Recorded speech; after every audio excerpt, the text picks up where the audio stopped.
¿Qué es la masa? Por masa vamos a entender la cantidad de materia de una sustancia. Recuerda que materia no es más que una porción material o física del espacio. Estas sustancias las vamos a dividir en sustancias puras y mezclas. Entre las sustancias puras tenemos las simples y las compuestas. Y quizás te preguntes en este momento, ¿pero qué es una sustancia simple? Es aquella donde todos los átomos son iguales. Por ejemplo, si tienes únicamente helio o únicamente hidrógeno en tu sustancia, etc. Pero las sustancias simples no solamente están compuestas por átomos iguales, también pudieran tener moléculas iguales, como por ejemplo el oxígeno. Más adelante profundizaremos sobre las sustancias, sus cambios de fases, etc.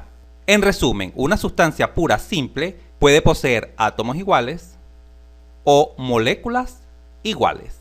¿Pero qué es una sustancia compuesta?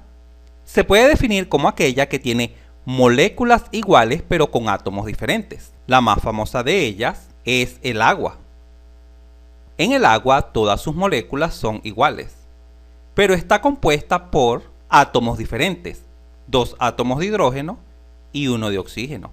Observa la diferencia entre compuestas y simples, mientras que las simples también están compuestas por moléculas iguales, pero todos sus átomos son iguales, como el oxígeno puro, O2. Entre las mezclas vamos a considerar las homogéneas y las heterogéneas. Una sustancia homogénea es aquella que está compuesta por moléculas diferentes, pero de tal forma que existe uniformidad en su composición, como por ejemplo el agua más la sal, agua más azúcar, etc.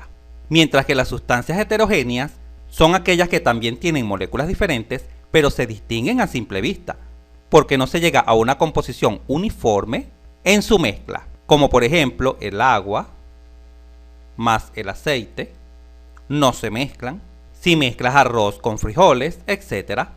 Muy bien, la cantidad de materia de una sustancia cuando estés trabajando en los diferentes ejercicios se te puede dar como unidad de masa o número de moles. En el caso que se te dé como unidad de masa, su unidad en el sistema internacional es el kilogramo. Y en el caso que la cantidad de materia se te dé como número de moles, su unidad en el sistema internacional es el mol. Así que perfectamente un ejercicio puede considerar 1 kilogramo de cierta sustancia o también puede considerar 3 moles de cierta sustancia. Bien sea que te hablen de masa o de número de moles, siempre se te está dando cierta cantidad de sustancia en ambos casos. Y quizás te preguntes, ¿pero existe una relación entre masa y número de moles? Sí, sí existe. Puede resultar útil utilizar la siguiente igualdad. La masa es igual al número de moles por la masa molar de la sustancia, donde la masa molar es igual a la constante universal de los gases sobre la constante particular de los gases. Esta constante universal de los gases toma el valor de 8,31 Joule sobre mol Kelvin, mientras que la R acá en el denominador es la constante particular del gas. En las tablas vas a conseguir una R para el aire, una R para el hidrógeno, otra R para el helio, etc. Más adelante en los ejercicios veremos cómo se utiliza este tipo de situaciones. Ahora vamos a discutir un poco sobre qué es el volumen. Por volumen vamos a entender el espacio que ocupa una masa. Y ya sabemos que es una masa porque fue la primera propiedad que definimos en esta videoclase. Voy a abrir un paréntesis para darte un consejo. Tú como estudiante, cuando comiences cualquier materia, en cualquier carrera universitaria, siempre te vas a encontrar con definiciones. Por supuesto, estas definiciones estarán compuestas por palabras. Pues es muy importante que para que comprendas la definición principal, entiendas qué significa cada palabra. Es por ello que observas mi estilo de enseñanza, donde procuro que cada palabra que sea desconocida sea definida, de tal forma que si tú entiendes cada una de las palabras claves de la definición, de seguro comprenderás la definición que tú deseas o la palabra que realmente desconoces. Ten en cuenta este consejo porque es muy importante para tu estudio. Y esto aplica en cualquier tipo de materia y en cualquier carrera que estés cursando. Muy bien, continuemos. Imaginemos que tenemos un cilindro pistón y dentro de él existe cierta masa, tal como se observa acá. Pues esa masa ocupa un espacio y ese espacio que ocupa dentro del cilindro es lo que denominaremos volumen. Por supuesto, ese volumen puede ser mayor, como es este caso. Observa que ahora la misma masa anterior ocupa un mayor volumen, un mayor espacio dentro del cilindro.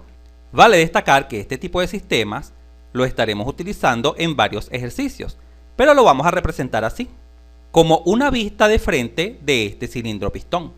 Observa, acá se encuentra el pistón o émbolo y el cilindro está representado por el rectángulo. Te indicaremos que dentro de él existe cierta masa que por supuesto ocupa cierto volumen. El cilindro es el señalado en pantalla y el pistón siempre se puede desplazar libremente en forma vertical, bien sea hacia abajo o bien sea hacia arriba, igual acá por supuesto. Siempre el pistón o émbolo se puede desplazar verticalmente. En algunas ocasiones verás que le colocaremos ciertos topes a ese pistón porque deseamos que no pase de esta altura, por ejemplo.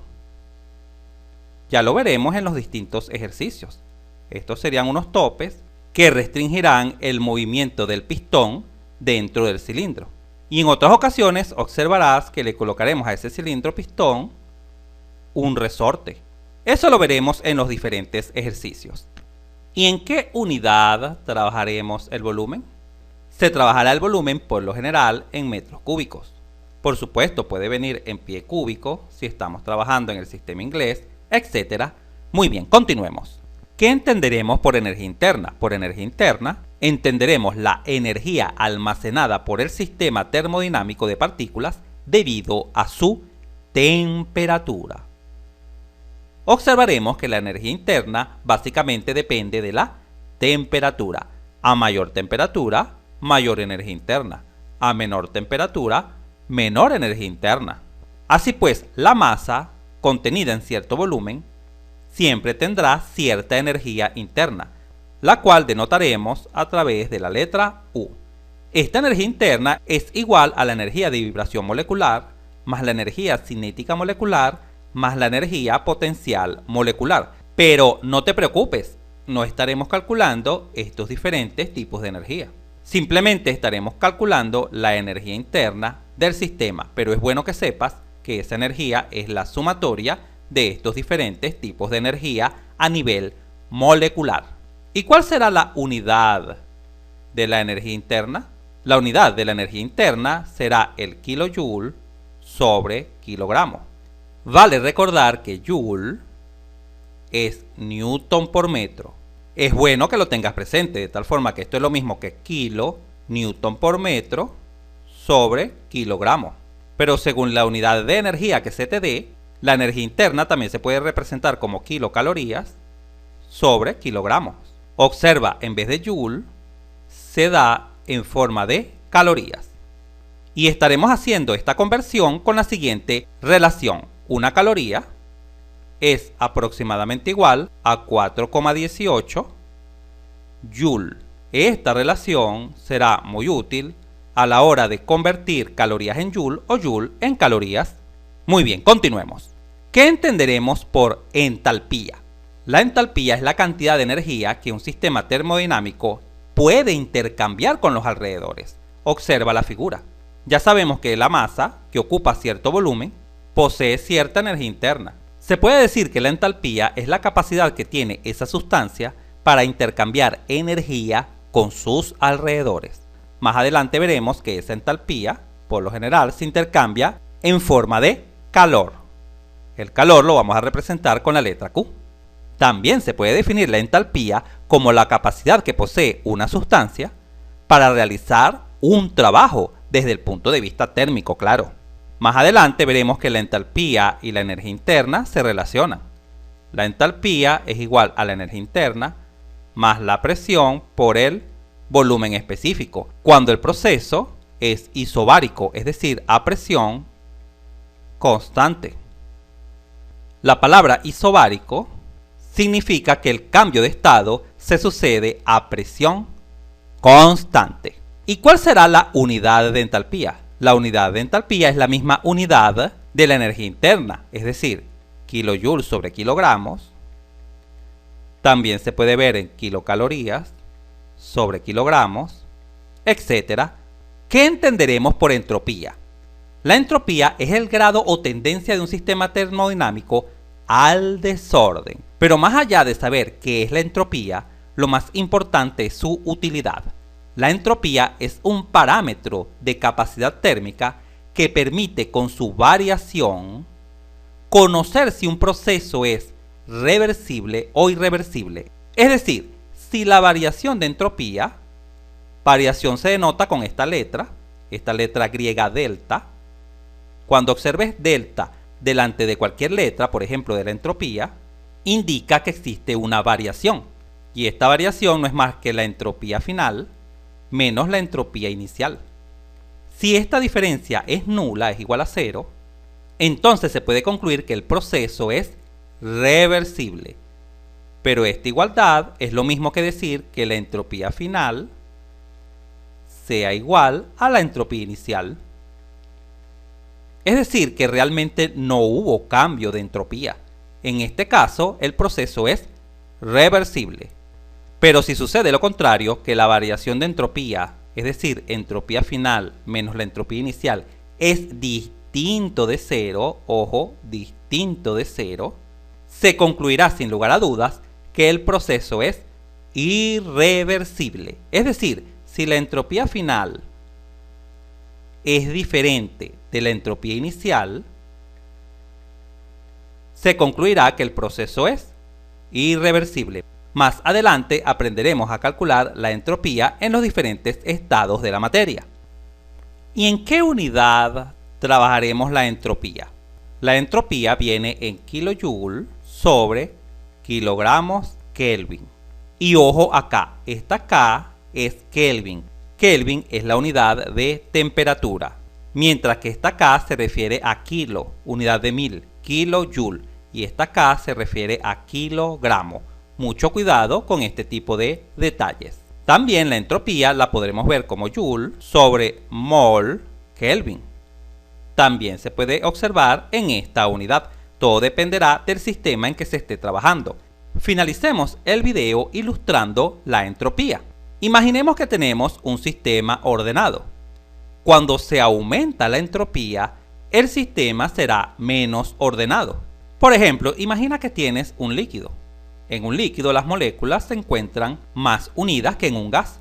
Pero después de proporcionarle calor, supongamos que es fuego, que colocas una olla de agua a hervir, esas moléculas tendrán mayor libertad, mayor desorden. Y en este caso se podrá establecer la siguiente comparación.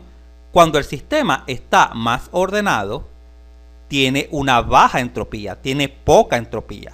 Pero cuando el sistema está menos ordenado o más desordenado, es porque el sistema tiene una alta entropía o mayor entropía.